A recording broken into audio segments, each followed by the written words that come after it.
வணக்கம் நண்பர்களே. இன்னைக்கு நம்ம கதைச்சோலை சேனலில் நம்ம சிறகடிக்க ஆசை சீரியலுடைய ப்ரிடிக்ஷன் தாங்க பார்க்க போகிறோம். இன்றைக்கி பார்த்தீங்க அப்படின்னா மீனா ரொம்ப சந்தோஷமாக இருக்காங்க.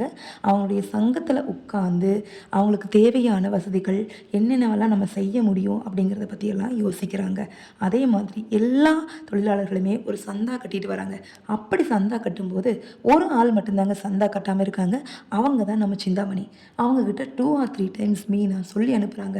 நீங்கள் ஒரு ஆள் தான் சந்தா கட்டலை, கண்டிப்பாக சந்தா கட்டி தான் ஆகணும் அப்படின்னு சொல்கிறாங்க. அந்த சிந்தாமணியோ, நான் ஏட்டிக்கு போட்டியா, இவ என்ன சொல்கிறது, நான் என்ன கேட்குறது, இவ சொல்லி நான் சந்தா கட்டணுமா அப்படின்னு நினைக்கிறாங்க. ஆனால் வேறு வழியே இல்லைங்க.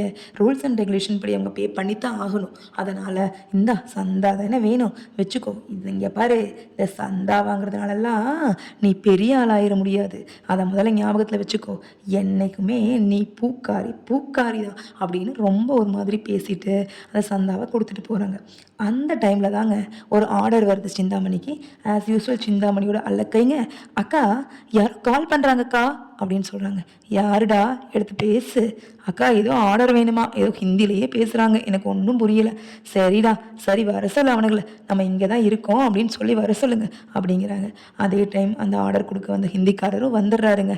அந்த டைமில் தான் சிந்தாமணி கேட்குறாங்க, என்ன என்ன ஆர்டர், என்ன சொல்லுங்க அப்படின்னு கேட்கும்போது நம்ம அவரோ ஹிந்தியில் பேச ட்ரை பண்ணுறாரு.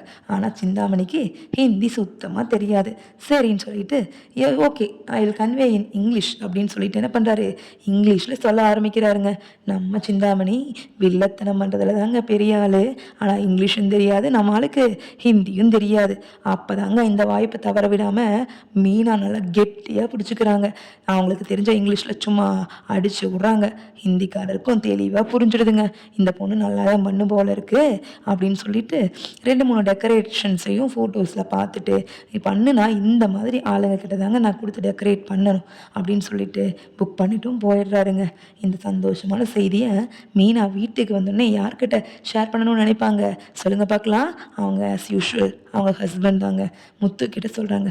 என்னங்க இன்னைக்கு ஒன்று நடந்துச்சு தெரியுமா அப்படின்னு கேட்குறாங்க. என்ன மீனா, நீ சொன்னாதானே தெரியும் அப்படிங்கிறாருங்க முத்து. இன்னைக்கு நம்ம சிந்தாமணிக்கு ஒரு பூ ஆர்டர் வந்துச்சுங்க. ஏன் மீனா, சிந்தாமணிக்கு ஆர்டர் வந்து அது அவங்களுக்கு, நமக்கு என்ன இதில் சந்தோஷம் இருக்குது அப்படின்னு அவர் கேட்குறாருங்க.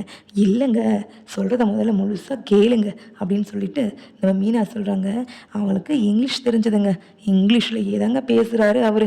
ஆனால் நம்ம சிந்தாமணிக்கோ எதுவுமே தெரியலைங்க. அதனால் இந்த வாய்ப்பை நம்ம விடக்கூடாது அப்படின்னு சொல்லிட்டு நான் நல்லா யூஸ் பண்ணிக்கிட்டேங்க, நல்லா கலக்கிட்டேங்க, ஓகேங்களா அப்படின்னு சொல்கிறார். தெரியுமே, நீ தான் எந்த வேலை செஞ்சாலும் சூப்பராக செய்வியே அப்படின்னு முத்து எப்பவும் போல அப்ரிஷியேட் பண்ணுறாருங்க. நம்ம மெயினாகவோ இந்த வாய்ப்பை யூஸ் பண்ணி நல்லா பெரிய ஆர்டர் வாங்கிட்டாங்க. அது மட்டும் இல்லாமல் அதை வச்சு இந்த ஆர்டருடைய லாபத்தை வச்சு நம்ம மேலே கண்டிப்பாக ரூம் கட்டணுங்க அப்படின்னு அவங்க ஹஸ்பண்ட் கிட்டேயும் சொல்கிறாங்க. முத்துவும் கண்டிப்பாக மீனா, அதுக்குள்ளே என்னோடய ட்ராவல்ஸும் ஓரளவுக்கு ஏர்ன் பண்ண தொடங்கிடும். அப்போ நம்ம 2 பேர்த்தோட அமௌண்ட்டையும் போட்டோம் அப்படின்னா நம்மளுடைய கனவு இல்லம், அதான் மீனா நம்ம மொட்டை மாடியில் கட்ட போகிறோம் இல்லையா ரூம், அந்த ரூம் வந்து ரெடி ஆயிரும் மீனா அப்படின்னு சொல்கிறாருங்க. கண்டிப்பாங்க, நம்ம யாருக்கும் எந்த கெடுதலும் பண்ணலை. அதனால் நம்ம 2 பேருமே வாழ்க்கையில் கண்டிப்பாக ஜெயிக்கணுங்க அப்படின்னு சொல்கிறாங்க. இதை கேட்ட விஜயாவோ, ஆமாம் ஜெயிப்பீங்க. அதுக்கு முன்னாடி என் பையன் மனோஜ் இருக்கான், அவன் எவ்வளவோ படிச்சிருக்கான், அவனை விடவா நீங்கள் எல்லாம் என்னமோ சும்மா அலட்டிக்குதுங்க அப்படின்னு சொல்கிறாங்க. ஆனால் அண்ணாமலை என்னங்கிறாருங்க, விஜயா, உனக்கு மீனா முன்னேறது சுத்தமாக பிடிக்காது. நீ எப்படி இருந்தாலும் மனோஜ் தான் தூக்கி வச்சுட்டு பேசுவ, சரியா? உனக்கு பிடிக்கலை அப்படின்னா கண்டும் காணாமல் இருந்துக்கோ, இப்படி ஒருத்தங்களை முகத்தை அடித்த மாதிரி பேசாத அப்படின்னு அட்வைஸ் பண்ணுறாருங்க. உடனே ஆஸ் யூஷுவல் விஜயாவும் ரிப்ளை பண்ணுறாங்க, ஆமாம் வந்துட்டார், சும்மா என்ன மிரட்டுறக்கு வேணா இவர் ரெடி அப்படின்னு சொல்கிறாங்க. மீனா கிட்ட அண்ணாமலை சொல்கிறாரு, மீனா இது ஒரு நல்ல வாய்ப்புமா, நீ நல்லா யூஸ் பண்ணிக்கோ, கண்டிப்பாக நீயும் முத்துவும் நல்லா வருவீங்கம்மா அப்படின்னு சொல்கிறாங்க. அதே டைமில் நம்ம ஸ்ருதியும் ரவியும் வராங்க. நம்ம ஸ்ருதி சொல்கிறாங்க, என்ன மீனா ஒரே சந்தோஷமாக இருக்கீங்க போல். ஆமாம் ஸ்ருதி, இன்னைக்கு எனக்கு ஒரு பெரிய ஆர்டர் கிடச்சிருக்கு, பல்க் ஆர்டர், நல்ல லாபம் வரும் அப்படின்னு சொல்கிறாங்க. ஸ்ருதியோ, கங்க்ராச்சுலேஷன்ஸ் மீனா, இப்படி தான் இருக்கணும் அப்படின்னு சொல்கிறாங்க. ஸ்ருதியும் ரவியும் 2 பேரும் விஷ் பண்ணிட்டு அவங்க ரூம்குள்ள போயிடுறாங்க. இப்போ அடுத்து வரப்போற எபிசோட்கள்ல மீனா கன்சீவா இருக்காங்க அப்படிங்கிறது நமக்கு எல்லாருக்குமே தெரிஞ்ச விஷயம். ஆனா, அத விட ஒரு பெரிய ட்விஸ்ட்டு நம்ம ரோஹிணியும் கன்சீவ் ஆக போறாங்க. அதோட குழந்தையோட அப்பா யாருன்னு கேட்டிங்கன்னா, ஆஸ் யூசுவல் நம்ம பப்பரப்பா மனோஜ் தாங்க.